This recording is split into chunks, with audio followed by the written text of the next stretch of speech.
Na noite de ontem, eu fui fazer uma investigação pessoal sobre uma situação pessoal minha e, de uma forma errada, acabei colocando uma peruca, um short e realmente me vesti de uma maneira errada para tentar localizar um endereço que eu precisava para fazer uma citação. E acabou que alguém, eu não sei quem é, eu não conheço, fez essa filmagem às escondidas, ali, pelo vídeo dá para ver que ele está numa parte escura, escondido. Ele filmou no momento que eu saio do carro, ali que eu fiquei aguardando e observando para ver se eu conseguia localizar o endereço. E infelizmente essa pessoa tomou posse dessa imagem. E no dia de hoje, pela manhã, logo cedo, ele tentou extorquir a minha pessoa, tentando, usando também falar com a minha esposa, para poder cobrar um valor que eu teria até o meio-dia para poder pagar, senão ele iria colocar a filmagem nas redes sociais. Nós resolvemos, nós, como acordo, nós conversamos, eu já tinha falado com a minha esposa sabia que eu estava fazendo essa investigação, ela só não sabia alguns detalhes como eu teria feito. Nós fizemos decidimos não pagar.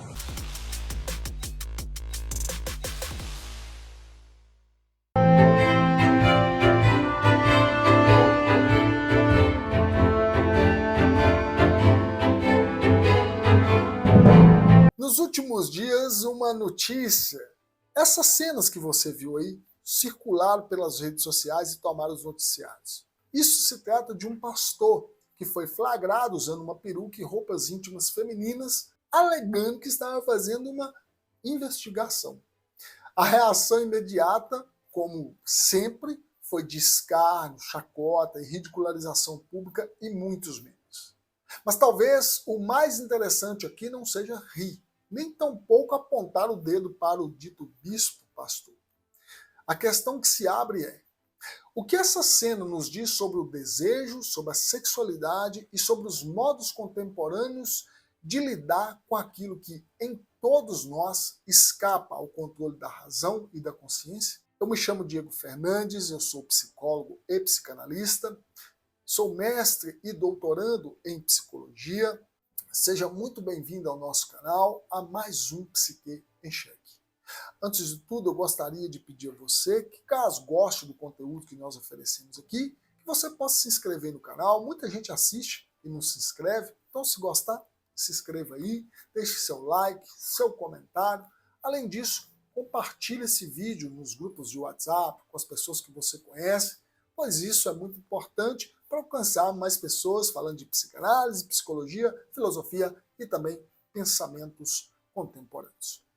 Quando vemos cenas como essas do dito pastor aí, muitas vezes pode vir à nossa cabeça, aqueles que são da área da psicanálise propriamente, o velho Freud em seu clássico texto sobre o fetichismo, onde ele nos mostrou algo fundamental, que o fetiche não é apenas um objeto esquisito que desperta ou que captura o desejo do sujeito.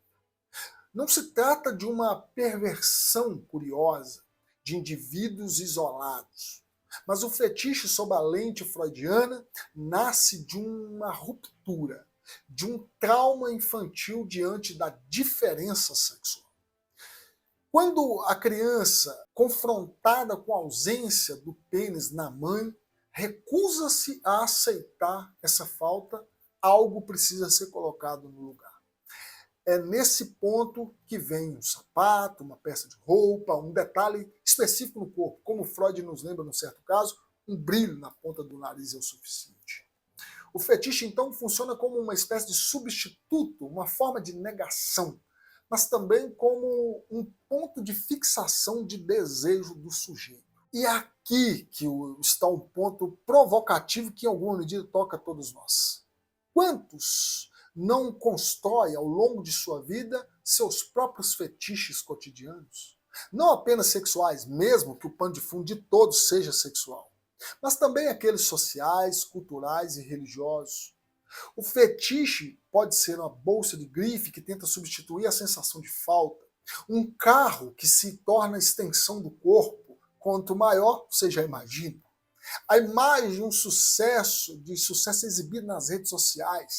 O fetichismo é muito mais comum do que se imagina, mas nem sempre, se mostra de forma tão explícita como através de uma peruca e de alguém vestido de calcinha andando pelas ruas sem uma roupa por cima. Mas quando a religião entra em cena, o jogo ganha outra conotação e uma densidade a mais. Isso porque, em muitos casos, a religião oferece um espaço privilegiado de repressão e mascaramento do desejo. Nesse sentido, muitos fiéis que estão dizendo estar em busca, na verdade, da salvação, se dedicam mais em reprimir tanto os seus próprios desejos como nos outros, do que necessariamente viver aquilo que dizem acreditar. E mais, quantos líderes religiosos que deveriam, em tese, ser aqueles que guiam o rebanho, não acabam sendo os que mais se enredam no esforço do ponto de vista psicanalítico? Impossível de recalcar os seus próprios impulsos? E aqui entra outra dimensão fundamental da sexualidade ao se tratar da questão de fetichismo. É o par voyeurismo e exibicionismo. Afinal, o que seria do episódio do pastor, senão um espetáculo em que, de algum modo, o olhar do outro estava ali pressuposto? O voyeurismo, segundo a psicanálise, aparece aqui, recorrendo a um termo lacaniano, como forma de gozo ligado ao olhar. O prazer de ver o que deveria permanecer oculto.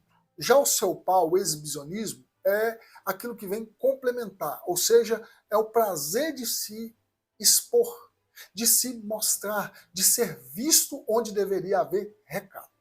Na cena midiática do pastor, esses dois polos se cruzam. Há quem goze em olhar e há quem goze em se mostrar. E muitas vezes ambos coexistem no mesmo sujeito. Não por acaso a sociedade que ridiculariza é também a sociedade que consome avidamente esse tipo de notícia.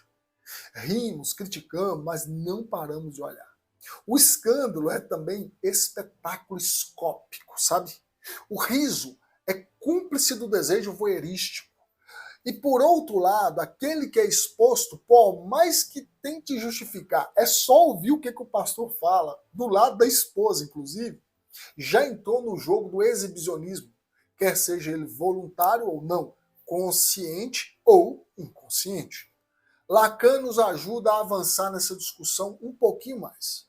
O francês vai nos dizer que o fetiche não é apenas um objeto curioso do desejo, mas que ele se articula diretamente com o registro da falta e da castração. O sujeito, então, diante da impossibilidade de sustentar plenamente o seu desejo, cola-se num objeto parcial. Há um significante que faz, às vezes, de um ponto de apoio desse sujeito. O fetiche aparece, portanto, como uma defesa contra a angústia diante da falta. E é nesse mesmo terreno que o par voyeurismo e exibicionismo vêm se inscrever. Ambos funcionam como modos de negar a falta, de criar a ilusão de que tudo pode ser visto ou o seu contrário, de que tudo pode ser mostrado. Mas qual a estrutura psíquica que está em jogo aqui nessa cena? O fetichismo, o voyeurismo e o exibicionismo estão ligados em Lacan à estrutura perversa, da perversão. Isso não significa, e aqui é preciso assim, muito cuidado de fazer a análise selvagem, de que toda a prática sexual ligada ao olhar ou à exibição seja necessariamente uma perversão clínica, estrutural. Mas sim que, nesses casos, opera a lógica perversa, ou seja, a tentativa de confrontar ou de contornar a castração, de não aceitar a falta constitutiva do sujeito. E vejam a ironia. Justamente onde a religião insiste em pregar uma verdade absoluta, muitas vezes o que emerge é o sintoma, o desvio, o objeto fetichizado, a cena voyeurística que revela que a falta está lá, insistindo, apesar de todos os esforços para negá-la. Como diz Lacan, o real é aquilo que insiste em se inscrever. Se olharmos com atenção, vemos que esse episódio do pastor aí não é isolado. Quantas vezes não ouvimos falar de casos semelhantes de líderes religiosos ou mesmo figuras públicas, né, que escondem práticas que, em nome da moral, dos bons costumes, escondem práticas secretas que os colocam justamente naquilo que eles condenam nos outros. E não se trata de mera hipocrisia. É algo mais profundo que isso. É a própria estrutura do desejo humano, que não deixa reduzir muitas vezes as normas e que não se deixa silenciar por mandamentos ou interditos. O fetichismo, o voyeurismo, o exibicionismo, no fundo, nos revela que o desejo pode ser ingovernável. Ele pode ser recalcado, mascarado, proibido, mas sempre busca formas de retornar. Às vezes na forma de sintoma, às vezes nos lapsos, às vezes em sonhos, às vezes naquelas pequenas fissuras da vida cotidiana. E em casos mais escandalosos, em cenas de uma pessoa vestindo peruca e calcinha sem estar com a roupa por cima. Mas a provocação maior talvez seja exatamente esta. Não seria próprio, em alguns casos, né, a religião, um grande fetiche coletivo e também um certo palco privilegiado para voyeurismo e exibicionismo? Um grande espetáculo em que uns olham e julgam, enquanto outros se mostram como exemplo. Até que, claro, o desejo venha inevitavelmente aparecer por trás das máscaras, ou como diria Lacan, por trás desses semblantes. Nesse sentido, o pastor de peruca talvez não seja apenas assim um caso isolado e curioso, mas um sintoma mais amplo de uma cultura que, entre seus moralismos e espetacularizações, tenta de alguma forma negar a todo custo a dimensão trágica que há por trás do desejo humano. E aí, nesse ponto, né, uma pergunta que fica é: o que fazemos com os nossos próprios fetiches e com os nossos próprios olhares?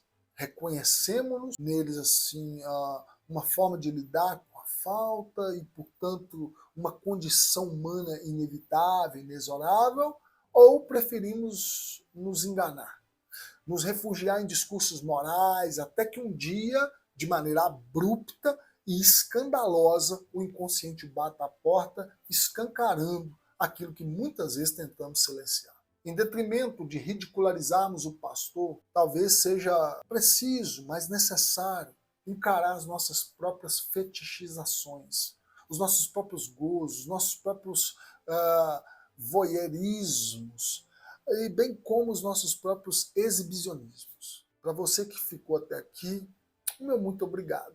E até o nosso próximo vídeo aqui no canal. Só cuidado para que o seu olhar da próxima vez não seja o de um voyeur. Valeu e até a próxima.